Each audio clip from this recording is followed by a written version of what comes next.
Hello welcome to academy guys. आज है आपका क्लास नंबर 12 और गाइस पार्ट सी में ये आपकी क्लास है। गाइस चैप्टर नंबर 1 फोर्स की जो अदर क्लासेस हैं वो ऑलरेडी अपलोड की जा चुकी हैं और गाइस सारी की सारी जो क्लासेस हैं वो आईसीएसई क्लास 10 फिजिक्स नाम की प्लेलिस्ट में हैं, तो उन सभी लेक्चर्स को आप जरूर देखिएगा। तो चलिए अब हम बात करते हैं इस लेक्चर में सेंट्रीपिटल फोर्स क्या होता है। गाइस कई बार आपने सेंट्रीपिटल फोर्स को पढ़ा होगा, बट गाइस ये जो माइंड से है वो कहीं ना कहीं स्किप कर जाता है। तो कैसे लर्न करेंगे वो हम आगे इस वीडियो में समझेंगे। तो चलिए हम वीडियो शुरू करते हैं। तो गाइस देखिए क्या होता है सेंट्रीपिटल फोर्स। सपोज करिए आपके पास एक कोई बॉडी है। अब वो बॉडी क्या कर रही है, सर्कुलर पाथ पर मूव कर रही है। अब उस पर क्या है, एक फोर्स एक्ट करता है। उसका जो डायरेक्शन होता है वो सेंटर के टुवर्ड्स होता है। उस फोर्स को आप सेंट्रीपिटल फोर्स कहते हो। बिल्कुल सिंपल सा, एक बॉडी है सर्कुलर पाथ पर मूव कर रही है, उस पर एक फोर्स एक्ट हो रहा होगा जिसका जो डायरेक्शन है वो सेंटर के टुवर्ड्स होगा। उस फोर्स को आप सेंट्रीपिटल फोर्स कहोगे। जैसे मान लीजिए एक आपके पास बॉडी है, ये ऐसे सर्कुलर पाथ पर मूव कर रही है। अब ये हमने इधर क्या है, ऐसे क्या फोर्स दिखाए हुए हैं, ये सभी के सभी फोर्स क्या है, टुवर्ड्स सेंटर है। अब ये टुवर्ड्स सेंटर है तो इनको बोला गया सेंट्रीपिटल फोर्स। अब गाइस इसकी आपको डेफिनेशन लिखना होगा और इसका एक आपको एग्जांपल देना होगा। अगर गाइस हम एग्जांपल की बात करें तो देखिए एग्जांपल बहुत आसान है। जैसे मान लीजिए आपके पास क्या है, आपके पास एक प्लेनेट है। अब वो प्लेनेट क्या कर रहा है, मूव कर रहा है सन के अराउंड। अब गाइस उस पर क्या लग रहा होगा, ग्रेविटेशनल फोर्स लग रहा होगा। अब गाइस जो ग्रेविटेशनल फोर्स लग रहा होगा वो प्रोवाइड करेगा सेंट्रीपिटल फोर्स। तो ये इस तरीके से पूरा का पूरा प्रोसेस होता है, ये आप प्रॉपरली समझ गए होंगे। अब गाइस देखिए लिखना कैसा है एग्जाम में वो आपको अब समझना है। तो गाइस देखिए सिस्टमैटिक वे में आपको एग्जाम में परफॉर्म करके आना है। आगे कुछ और पॉइंट्स भी हम इसमें कवर करेंगे। सेंट्रीपिटल फोर्स, ध्यान से देखिए, centripetal force is the force acting on a body. Centripetal force is the force acting on the body. Simple सा बिल्कुल।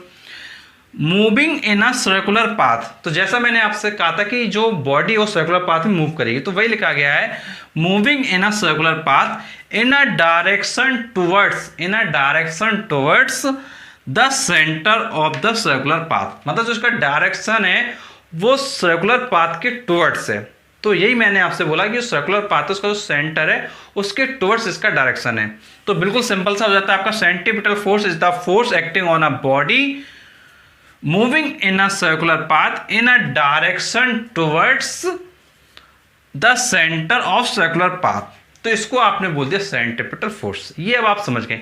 अब डायग्राम में भी बहुत सिंपल सा है, कुछ नहीं, एक आपका ये डायग्राम मैंने बनाया है और इसमें रिप्रेजेंट किया है कि ये आपका सेंटर के टुवर्ड्स ये क्या है, आपके फोर्सेस क्या हैं, एप्लीकेबल होंगे।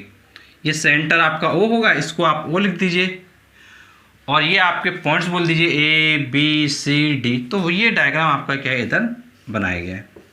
आपको डायग्राम प्रॉपर वे में और बड़ा डायग्राम बना के आएंगे, ये नहीं छोटा सा बना देंगे। जैसे अभी ये आपको छोटा डायग्राम दिख रहा है, बट आप जब एग्जाम में बनाएंगे थोड़ा बड़ा बना के आएंगे और प्रॉपर वे में रिप्रेजेंट करेंगे। और यहाँ पे जैसे मैं लिखता हूँ फिगर यूनिफॉर्म सर्कुलर मोशन, आप भी इसी तरीके से सब कुछ मैंशन करके आएंगे। अब इसके बाद बात आती है इसका एग्जाम्पल। तो देखिए एग्जाम्पल में वही लिखा है जो आपको मैंने बताया। A planet moves around the sun, a planet moves around the sun in an elliptical path. मतलब एक प्लैनेट है जो कि सन के अराउंड मूव कर रहा है और वो एलिप्टिकल पाथ में है। एलिप्टिकल पाथ देखिए कैसा होता है, या तो इसको कह सकते हैं एलिप्टिकल पाथ या फिर आप इसको कह सकते हैं एलिप्टिकल पाथ। ये दोनों आपके एलिप्टिकल पाथ होता है। जैसे आपका सर्कुलर पाथ ये होता है, उसी तरीके से इनको बोलते हैं एलिप्टिकल पाथ। एलिप्टिकल पाथ, ये दोनों डायग्राम आपकी, ये डायग्राम फर्स्ट और डायग्राम सेकंड, ये रिप्रेजेंट कर रहा है आपका एलिप्टिकल पाथ को, और ये जो डायग्राम थर्ड है ये आपका रिप्रेजेंट कर रहा है सर्कुलर पाथ को। तो सिंपल सा एग्जांपल हो गया आपका, a planet moves around the sun is an elliptical path for which the gravitational force of attraction on moon by earth provides centripetal force. तो गाइस ये आप समझ गए कि इसके लिए आपको क्या चाहिए, सेंट्रीपिटल फोर्स चाहिए। तो बिल्कुल सिंपल सा है, आप बहुत अच्छे से समझ गए होंगे। अब गाइस इसके बाद हम बात करेंगे सेंट्रीफ्यूगल फोर्स क्या है। गाइस अब हम देख लेते हैं सेंट्रीफ्यूगल फोर्स। गाइस ये सेंट्रीफ्यूगल फोर्स क्या है, सेंट्रीपिटल फोर्स का जस्ट अपोजिट होता है। अब देखिए डेफिनेशन वगैरह कैसे लिखेंगे, किस तरीके से समझेंगे, वो आगे हम वीडियो में देखते हैं। तो देखिए कुछ आप चीज़ समझ लो, जैसे नाम क्या है, सेंट्रीफ्यूगल फोर्स। तो जैसा मैंने आपसे कहा कि सेंट्रीपिटल का क्या है, अपोजिट होता है। तो देखिए सेंट्रीपिटल का अपोजिट जब मैंने कहा तो इसका मतलब क्या है, जिसका डायरेक्शन है वो सेंटर से क्या हो जाएगा, अवे हो जाएगा। क्योंकि सेंट्रीपिटल में क्या था, टुवर्ड्स था, तो सेंट्रीफ्यूगल में क्या हो जाएगा, अपोजिट क्या होता है, टुवर्ड्स का अवे, तो अवे हो जाएगा। तो वही चीज यहां पे देखिए लिखा होगा कि जो डायरेक्शन होगा वो अवे हो जाएगा, कहां से, सेंटर से। तो बस ध्यान रखने की बात यह है, सेंट्रीफ्यूगल फोर्स एक एज्यूम्ड फोर्स है। ध्यान से सुन लीजिए, सेंट्रीफ्यूगल कैसा फोर्स है, एज्यूम्ड फोर्स है, मतलब इसकी हम कल्पना करते हैं, इमेजिन करते हैं, ये रियल में नहीं होता है। तो it is an assumed force, और जिसकी जो डायरेक्शन है वो सेंटर के अवे होता है, सेंटर के अवे होता है। तो बस उसी के अकॉर्डिंग आप बोल दीजिए, a force assumed to be acting, a force assumed to be acting on the body in a direction away from the center of circular path is called centrifugal force। तो बस बहुत आसान सा है कि ये एक assumed force है जिसका डायरेक्शन सेंटर के अवे होता है। बस इसको आप इतना लिख देंगे और आसानी से आपको मार्क्स वगैरह मिल जाएगा। अब इसके बाद कुछ इसके इंपॉर्टेंट पॉइंट्स हैं, उनको समझना आपके लिए बहुत ज़्यादा जरूरी है। जैसे मैंने अभी शुरुआत में आपसे कहा, it is an assumed force, इसका मतलब क्या है, ये रियल फोर्स नहीं है। तो फर्स्ट पॉइंट आप बोल दोगे कि ये रियल फोर्स नहीं है।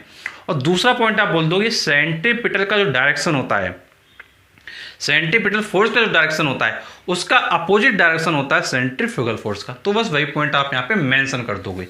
देखिए फर्स्ट पॉइंट है, it is not real force. फिर सेकेंड पॉइंट वही हो जाएगा, it is in opposite direction of centripetal force. तो गाइस इन दोनों पॉइंट्स को आप बहुत ही आसानी से लिख सकते हैं, और गाइस उम्मीद है बहुत अच्छे से आपको समझ में आया होगा। गाइस यदि कोई आपकी प्रॉब्लम्स है जो आप पूछना चाहते हैं तो कमेंट बॉक्स में डालिए। और गाइस इसका अगर आपको फ्री नोट चाहिए तो आप हमारे फेसबुक पेज पर आइए, लिंक आपको डिस्क्रिप्शन बॉक्स में मिलेगा। पेज को जैसे ही आप लाइक करेंगे तो आपको इस चैप्टर का फ्री नोट्स मिल जाएगा। और गाइस ऐसे वीडियोस पाने के लिए चैनल को जरूर सब्सक्राइब करें, क्योंकि हम आपके लिए ऐसे वीडियो लाते रहते हैं। तो चलिए मिलते हैं आपसे नेक्स्ट वीडियो, तब तक के लिए शुक्रिया।